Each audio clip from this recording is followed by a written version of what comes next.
About 8 years ago, my wife and I started a nonprofit organization called EPIC.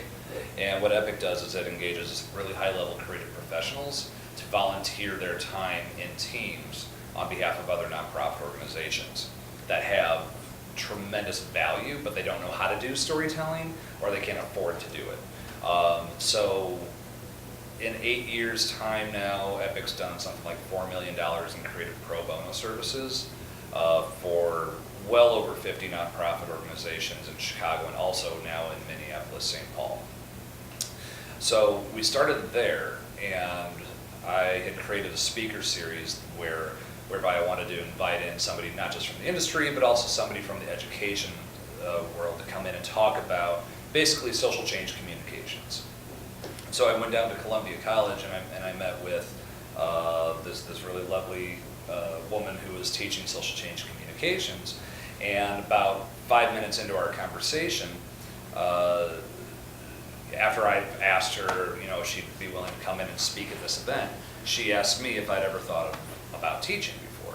I said, no, it's never crossed my mind. And I just kind of let it slide. And about 15 minutes later, she asked me again.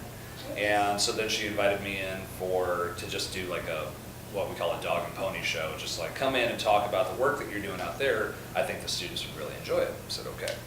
So I went in and gave a 20-minute presentation, but I didn't realize it was also an interview.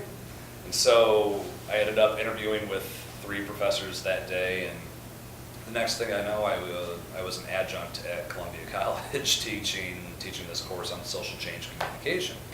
And I knew that I would like teaching, but I didn't know that I would absolutely fall in love with it. And especially the students and everybody that I got to work with, and everybody's just absolutely phenomenal and stirred up, and they're directed, and they want to get things done, and they're good, and they're willing to take those chances. And I'm just like, you're my kind of people, And so I fell in love with this field, and the more I got into it, the more I'm like, this is just absolutely incredible. There are some places where it's got a lot of room to grow, obviously. So what might some of this sort of thing look like? And so that's how I became involved in this field.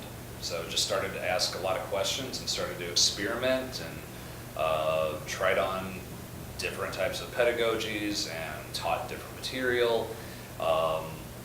Taught in Prague for a month. I took 8 students to Prague for 30 days, and we worked with a nonprofit over there.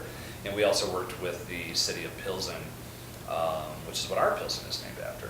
But we worked with the city of Pilsen ahead of this, what they call a Capitals of Culture event, which happens every year, and is this international event that basically celebrates art and culture from across Europe.